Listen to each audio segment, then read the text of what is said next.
South Park creators Trey Parker and Matt Stone love to cross the line when it comes to being inappropriate and politically incorrect.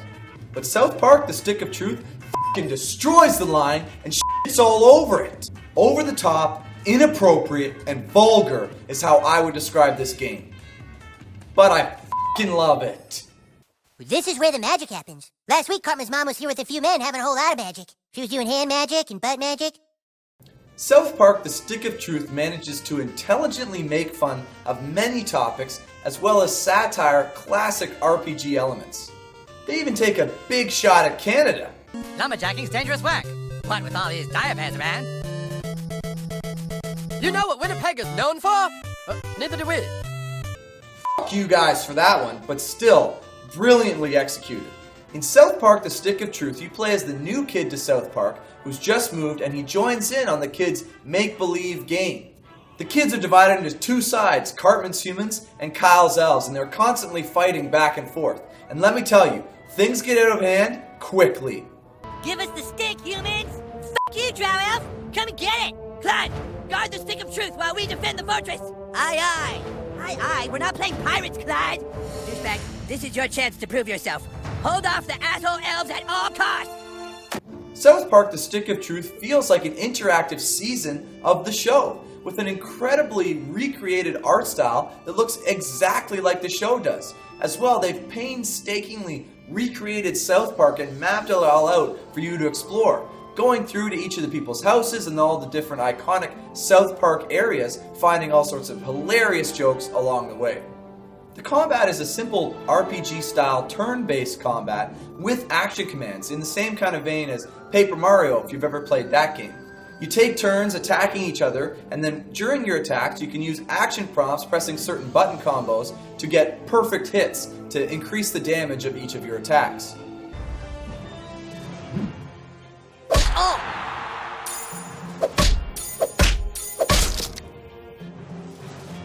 The combat is really simple, yet surprisingly deep. I died a few times. You have to use strategy and use the right moves to win each battle. You can't just plow your way through the whole way.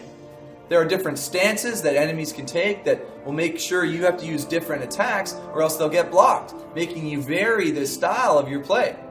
You get to choose between 4 playable classes early in the game: the Warrior, Thief, Mage, and Jew class. Jew, huh? So I guess we'll never really be friends.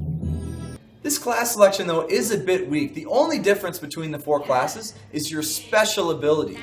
These are similar attacks for each of the 4. Yes, they look different, but they serve the same type of purpose. Each of the different classes, there's no restriction on what type of weapons or armor that you can use, so the playstyle for each of them is pretty much the same.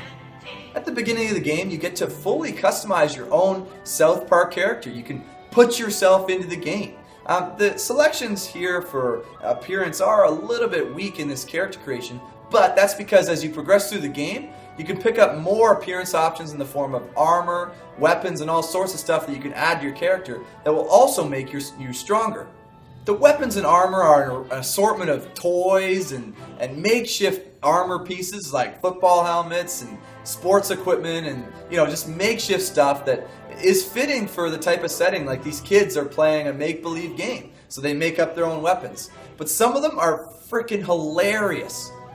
It's fun to progress through the game and try to search your way and find better weapons and armor to use, each of them being funnier than the last. But what I would have liked is to spend a little bit more time with some of these awesome weapons. I found you progress pretty quickly, and I didn't get to spend many battles, maybe 2 or 3 battles with each weapon sometimes more, but it was a little bit short. I wish I could have enjoyed them a bit more.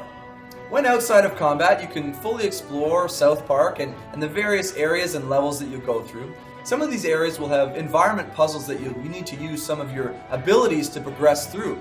These serve to keep things fresh between battles and give you something that will, keep you interested as you progress through the world. You'll have to use abilities like shrinking down to underpants gnome size, or use your butt probe to teleport between stations.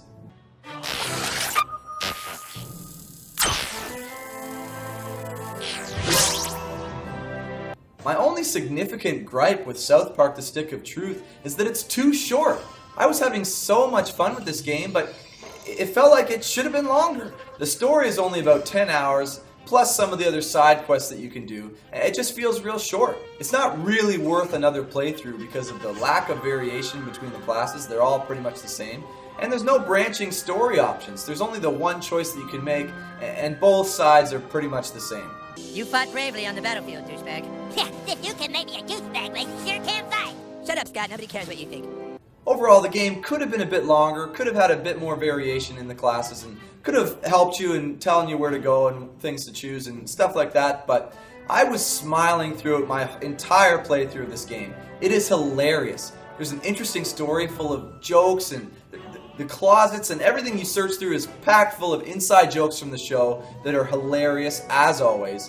And the combat is compelling enough to keep you interested through those sections. It's easy for me to say that my final verdict for South Park: The Stick of Truth is a 9 out of 10.